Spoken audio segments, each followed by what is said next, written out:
प्रधानमंत्री यहाँ पर पहुँचे, विश्वास कुमार से उन्होंने बातचीत की, उनका हालचाल जाना। सर ने पूछा कि कैसे हुआ, तो मैंने उसके बारे में बताया और सब हालचाल पूछा सब। कि आप थोड़ा सा बता पाएँ कि हादसा कैसे हुआ था, क्योंकि ये एक बड़ा चमत्कार है जिस तरीके से आप वहाँ से इकलौते ऐसे शख्स हैं जो जिंदा बचे। वो मेरे नज़रों के सब सामने हुआ था, क्योंकि थोड़ा टाइम लेके तो मेरे को लगा था कि मैं भी मरने वाला हूँ। मेरी सीट थे, वो मेरी बेल्ट निकाला, मैंने वो ट्राई किया जहाँ से निकल सकते वहाँ से। मेरे सामने नज़रों के सामने एयर हॉस्टल और दूसरे आंटी अंकल सभी उसमें मिस हो गए थे सभी।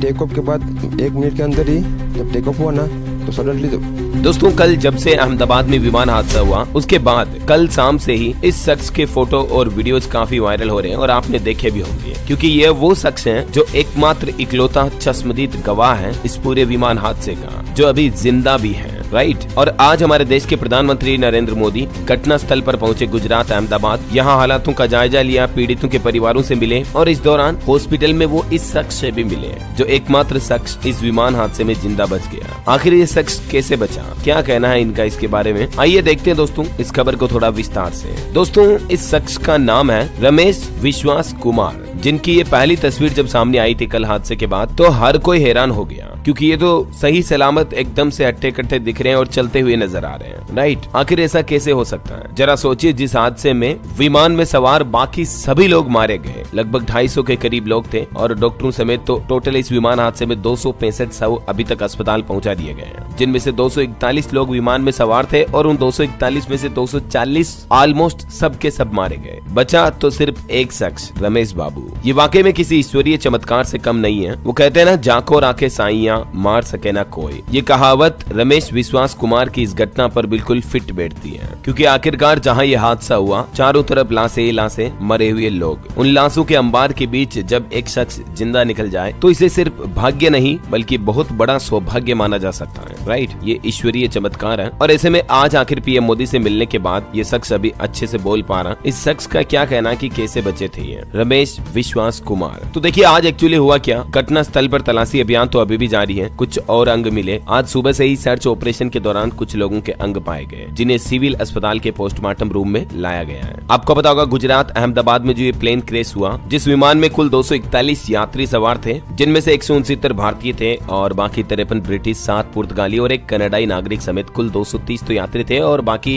12 जो है क्रू मेंबर्स थे, जो फ्लाइट संचालक हो गए, पायलट को पायलट वगैरह हो गए, है ना। आज दोस्तों अहमदाबाद एयरपोर्ट का एक नया सीसीटीवी फुटेज सामने आया है। उसमें ये घटना साफ साफ दिख रही कि टेक ऑफ करने के मात्र 49वें सेकंड में ही प्लेन क्रैश होता दिख रहा है। ये वीडियो फुटेज भी आप देख सकते हैं। और इस घटना में जान गंवाने वाले यात्रियों की पूरी लिस्ट भी जारी की गई है। इसकी पीडीएफ फाइल आप देख सकते हैं, इसका लिंक मैं नीचे डाल दूंगा। सभी 230 यात्रियों की ये लिस्ट है। इसके अलावा जो 12 क्रू मेंबर थे वो अलग थे। टोटल 242 पैसेंजर हो गए, जिनमें से एक पैसेंजर ग्रीन लाइन में जो आपको दिख रहा है रमेश विश्वास कुमार, ये जिंदा बच गए हैं। और ये तस्वीरें आप देख सकते हैं सिविल हॉस्पिटल के बाहर अहमदाबाद में अपने परिजनों के शवों को लेने का इंतजार करते, दुखी होते, रोते बिलखते उनके परिजन। आज प्रधानमंत्री नरेंद्र मोदी जब वहां पहुंचे, जब घटना स्थल का दौरा किया, तब उन्होंने ये ट्वीट किया और ये तस्वीरें भी शेयर की। पीएम ने लिखा कि ये तबाही का मंजर देखकर बेहद दुखी हूँ। राहत और बचाव कार्य में जुटी टीमों और अधिकारियों से मुलाकात की जो लगातार मेहनत कर रहे हैं। पीएम बोले कि इस त्रासदी में जिन लोगों ने अपने प्रियजनों को खोया है, हमारी संवेदनाएं उनके साथ हैं। पीएम मोदी ने एयरपोर्ट अधिकारियों के साथ रिव्यू मीटिंग भी की और पीएम मोदी एयरपोर्ट पर गुजरात के पूर्व मुख्यमंत्री विजय रूपाणी की पत्नी से भी मुलाकात की है। पीएम के साथ गृह राज्य मंत्री हर्ष सांघवी और सीआर पाटिल भी मौजूद रही। और फिर जब पीएम मोदी ने दुर्घटना में जिंदा बचे यात्री से मुलाकात की तो फिर देखिए आखिर क्या हुआ। अभी दोस्तों सिविल अस्पताल में मृतकों के शव सौंपे जाने की प्रक्रिया शुरू हो चुकी है। ब्रिटिश हाई कमीशन के अधिकारी भी गुजरात अहमदाबाद पहुंचे हैं, क्योंकि इस घटना में 53 ब्रिटिश नागरिक भी थे। एग्जैक्ट इस लोकेशन पर जाकर प्रधानमंत्री नरेंद्र मोदी ने भी मंत्री और अधिकारियों से इस घटना और हादसे के बारे में जानकारी ली। विमान क्रैश के मलबे के पास पहुंचकर भावुक हो गए पीएम मोदी। और दोस्तों इस हृदय विदारक हादसे की कुछ भावुक कर देने वाली घटनाएं तो ये भी रही। एक मासूम अनाथ हो गया। पहले तो लंदन में उसकी माँ चल बसी और जब उसकी माँ की अस्थियां लेकर भारत में उनके पिता आए नदी में प्रवाहित स्वागत करने के लिए जो वापस लंदन जा रहे थे, तो इस हादसे में वो भी गुजर गए। वह लंदन से अपनी पत्नी की आखिरी इच्छा पूरी करने के लिए गुजरात आए थे।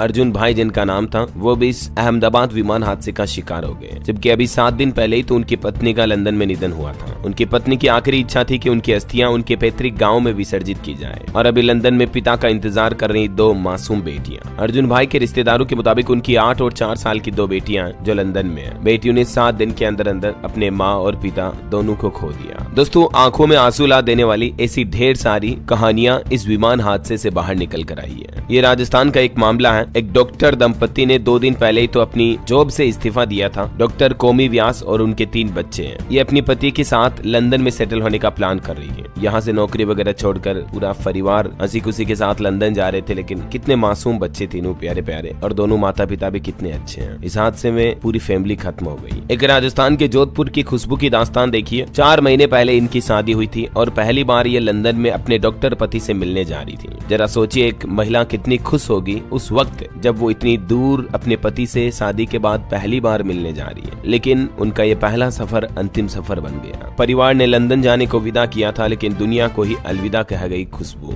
इस प्लेन हादसे में सबसे चर्चित नाम जो रहा, आपको पता होगा, गुजरात के पूर्व मुख्यमंत्री विजय रूपाणी जी का भी निधन हो गया। वैसे ये पहले तो 1 जून को लंदन जाने वाले थे, इनका प्लान चेंज हो गया बीते दिन की तारीख के लिए। ये भी लंदन में अपनी बेटी से मिलने जा रहे थे। वहाँ पे किसी ने अपना भाई बहन खोया तो किसी ने अपनी बेटा बेटी को। एक सैंड आर्टिस्ट ने विमान हादसे में जान गंवाने वालों को श्रद्धांजलि दी, कहा कि एक दूसरे को सहारा दें। ये तस्वीर भी आप देख सकते हैं, रेत पर उकेरी गई तस्वीर है, ये कलाकृति है। मतलब आखिरकार ये हादसा हुआ कैसे दोस्तों, अब ब्लैक बॉक्स के जरिए पता चल पाएगा। ब्लैक बॉक्स की जब रिपोर्ट सामने आएगी तो सब कुछ साफ साफ हो जाएगा कि गलती किसकी थी या कहाँ टेक्निकल फॉल्ट था। इस हादसे को देखने वाले जो प्रत्यक्षदर्शी हैं, जो इस बिल्डिंग के आसपास के इलाकों में रहते हैं, उन लोगों का कहना कि ऐसा लगा मानो भूकंप आ गया हो, फिर चारों तरफ बस धुआं धुआं। प्रत्यक्षदर्शियों ने बयां किया भयावह मंजर। एक वजह इसमें ये बताई जा रही थी कि विमान के उड़ान भरते ही इसका जो लैंडिंग गियर होता है, पहिए, वो ऊपर होना चाहिए, लेकिन जब विमान आसमान में पहुंच गया उसके बावजूद भी लैंडिंग गियर नीचे ही था।